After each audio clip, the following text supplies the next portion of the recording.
सभी को नमस्कार। मैं प्रकाश अठिया एक बार फिर से स्वागत करता हूं आपके अपने YouTube channel JP sir maths गुरु में। जैसा कि आप सभी को विदित है, कक्षा 10वीं और 12वीं की वार्षिक परीक्षा बहुत ही नजदीक आ चुकी है। तो कक्षा 10वीं का एक महत्वपूर्ण चैप्टर है वृत्तों से संबंधित क्षेत्रफल। इसके कुछ फार्मूले लेकर मैं आया हूं और यहाँ पे मैंने फार्मूले लिखे हैं बेटा। जैसे वृत्त का क्षेत्रफल होता है पाई आर स्क्वायर, ठीक है ना। वृत्त का क्षेत्रफल क्या होता है? पाई आर स्क्वायर। और वृत्त की परिधि क्या होती है? 2 पाई आर, ठीक है ना। और वृत्त की त्रिज्या जो होती है, अगर हम व्यास को आधा कर दें तो त्रिज्या निकल आती है, ठीक है ना। तो यहाँ पे d/2 अर्थात d जो है वो व्यास के लिए शो करता है, ठीक है ना।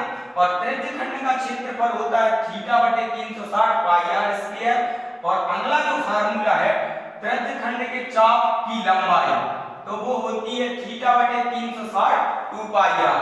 उसके बाद में वृत्त के लघु खंड का क्षेत्रफल जो होता है वो होता है θ/360 pi R square minus 1/2 R square sine theta, ठीक है ना। अब इससे संबंधित इस वाले चैप्टर से संबंधित जो भी क्वेश्चन बनते हैं, यहाँ पे ये 2 क्वेश्चन बहुत इंपॉर्टेंट क्वेश्चन है और इस चैप्टर से लगभग 2 प्रश्न हमेशा पूछे जाते हैं वार्षिक परीक्षा में। तो आइए अब हम चलते हैं और थोड़ा सा हम चर्चा कर लेंगे। उसके पहले आखिर में वृत्त होता क्या है। इस प्रकार से एक गोल जो आकृति मैंने बनाई है बेटा, ये वृत्त होता है। इसकी ये परिधि कहलाती है। क्या कहलाती है? ये परिधि। ये परिधि कहलाती है। जो वृत्त की परिधि कितनी होती है? 2 पाई आर होती है। इसको हम पेरीमीटर या परिमाप भी बोल सकते हैं, ठीक है ना। बीचों बीच में एक केंद्र होता है जिसे सेंटर कहते हैं। और केंद्र से लेके यहाँ तक की जो दूरी होती है ये त्रिज्या कहलाती है। केंद्र से लेके परिधि तक की दूरी को क्या कहते हैं? त्रिज्या। मान लीजिए यहाँ पे 2 त्रिज्याएं मैंने बना दी, तो 2 त्रिज्याओं के द्वारा जो ये क्षेत्र घेरा जाता है ये हमारा त्रिज्य खंड कहलाता है। क्या कहलाता है? त्रिज्य खंड। अब बेटा ये वाला जो सर्कल में पूरा जो गोल बनता है, जो गोला बनता है वो कितने वंश का बनता है? 360 का। पूरा जो सर्कल रहता है वो कितने का बनता है? 360 का। अब 360 का बनता है, यहाँ पे कोई कोण बनेगा आपका, यहाँ पे त्रिज्या दी होगी, तब हम इस वाले फार्मूले में मान रख के आंसर को बड़ी ही आसान तरीके से निकाल सकते हैं, ठीक है ना। तो ये चीज हो गई। ये कहलाती है बेटा त्रिज्या। क्या कहलाती है? ये त्रिज्या कहलाती है। ये जो है ना ये त्रिज्य खंड है। क्या है ये? त्रिज्य खंड। ये वाला हमारा त्रिज्य खंड है। और यहां से यदि मान लो एक वृत्त और मैंने इधर बना दिया, थोड़ी सी चर्चा करूंगा। और ये क्योंकि ये गोल नहीं है, यहां से लेके यहां तक ये होता है हमारा व्यास। क्या कहलाता है? ये व्यास। व्यास जो होता है वृत्त की सबसे बड़ी जीवा कहलाती है। ये भी ऑब्जेक्टों में कई बार पूछा गया। जैसे मान लो यहां से यहां तक ये जीवा, बहुत सारी जीवा जब हम बना देंगे तो ये वाली जो जीवा होगी ये सबसे बड़ी होगी और इसे हम क्या कहते हैं? व्यास। व्यास जो होता है त्रिज्या का दोगुना होता है। और यदि हमें त्रिज्या निकालनी होती है तो व्यास को आधा कर देते हैं तो हमें त्रिज्या निकल के आ जाती है। अब क्वेश्चन पे चलेंगे। पहला क्वेश्चन लिखा है, बहुत इंपॉर्टेंट है कक्षा 10वीं के विद्यार्थियों के लिए।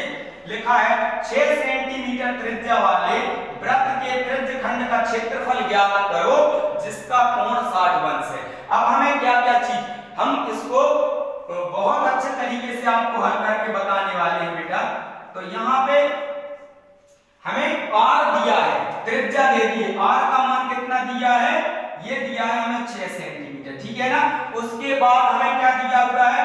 उसके बाद में हमें थीटा दिया, मतलब कोण का मान दिया है 60 अंश का, ठीक है ना। तो ये हमें 2 चीजें दी हैं। अब त्रिज्य खंड के क्षेत्रफल का फार्मूला, ठीक है ना।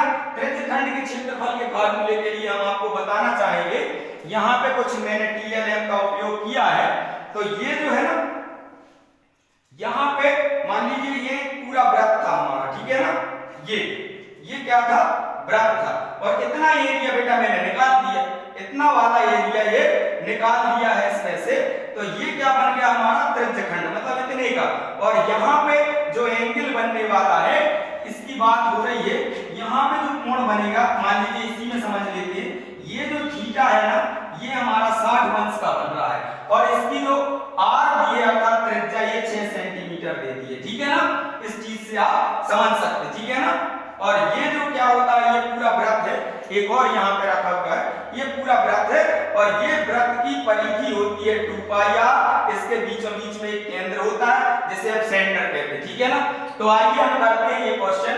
दो चीजें हमें दे दी है, फार्मूला लगाएंगे त्रिज्यखंड का क्षेत्रफल, क्या चाहिए, त्रिज्यखंड का क्षेत्रफल, लिखेंगे त्रिज्यखंड का क्षेत्रफल बराबर होता है बेटा थीटा बटे 360 पाई आर स्क्वायर, ये भी होता है ना, पाई का मान होता है 22 बटे 60। ठीक है ना, तो यहाँ पे थीटा की वैल्यू कितनी दी है 60 रखेंगे बटे में 360 और पाई का मान रख देंगे 22 बटे 7 और आर का मान मतलब त्रिज्या दी है 6 सेंटीमीटर, इस पे 2 का पावर है तो क्या हम इसको 2 बार नहीं लिख सकते, कि नहीं लिख सकते, 6 गुणे 6 या 6 पे 2 का पावर लगा देंगे। ठीक है ना, अब इसको जब कट करेंगे 0 से 0 कट हो जाएगा, 6 एकम 6 और 6 6 36, मतलब ये जो आ जाएगा हमारा 1 बटे 6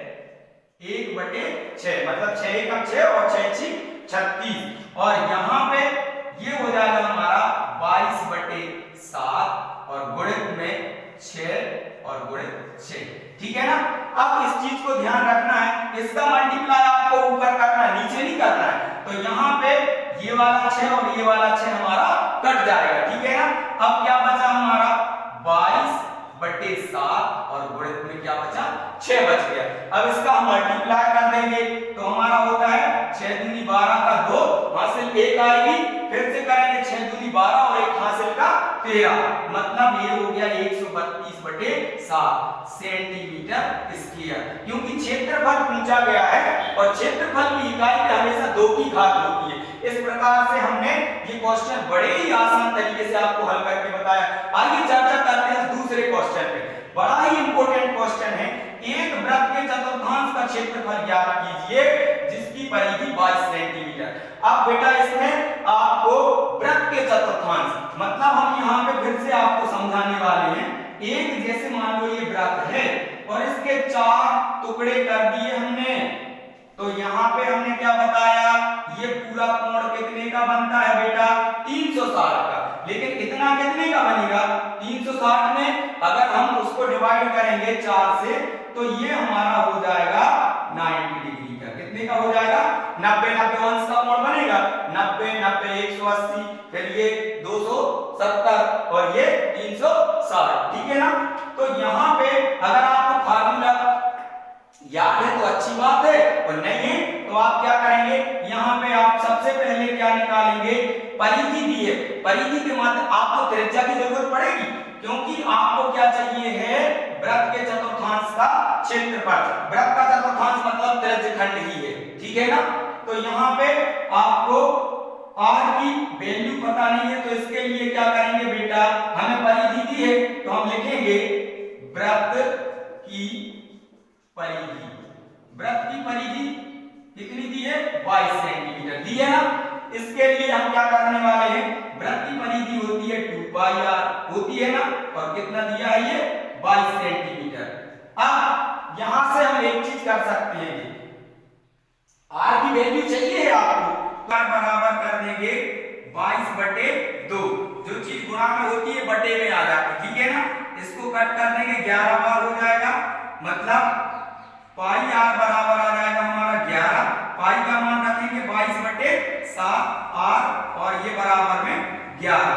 अब जो यहाँ पे बटे में है उस तरफ जाती है तो संख्या पलट जाती है, मतलब आर बराबर आ जाएगा 11 गुणित नीचे की संख्या ऊपर पहुंचेगी 7 और बटे में आ जाएगा 22। इसको कट करेंगे ये कितने बार होगा 11 एकम 11 11 दूनी 22, मतलब आर का मान कितना निकल के आ गया बेटा हमारा 7 बटे 2, ये हमारी त्रिज्या निकल के आई है। इस वाले फार्मूले में आप मान रख देना 1 बटे 4 पाई आर स्क्वायर, तो 1 बटे 4 पाई का मान रखा 22 बटे 7 और आर का मान 7 बटे 2 7 बटे 2, 2 बार रख देंगे। ठीक है ना, अब यहाँ पे हम इसको कट करेंगे 7 से 7 ये कट हो जाएगा, ये 11 बार कट होगा बेटा, तो 11 7 77 और 4 गुना 8, मतलब इसी ये हमारा 77/8 जो है ना, ये हमारा चतुर्थांश का क्षेत्रफल निकल के आ गया। क्षेत्रफल का इकाई पे 2 की घात लगा दी। इस प्रकार से आपको इसको बटे में ही लिख देना है, आपका आंसर सही माना जाएगा। इस प्रकार से दोनों क्वेश्चन को मैंने बहुत ही आसान तरीके से हल करके बताया। उम्मीद करता हूं वीडियो आपको पसंद आया होगा। अगर वीडियो पसंद आया है तो चैनल को सब्सक्राइब जरूर करें, और अभी तक अगर आपने मेरे ये वीडियो नहीं देखे हैं तो मैंने प्लेलिस्ट पे पूरा एक class by class video playlist बनाई हुई है, तो उस पे जाके आप जरूर विजिट करें मेरे चैनल पर। अपना स्नेह और प्यार दें। आप सभी का बहुत बहुत आभार।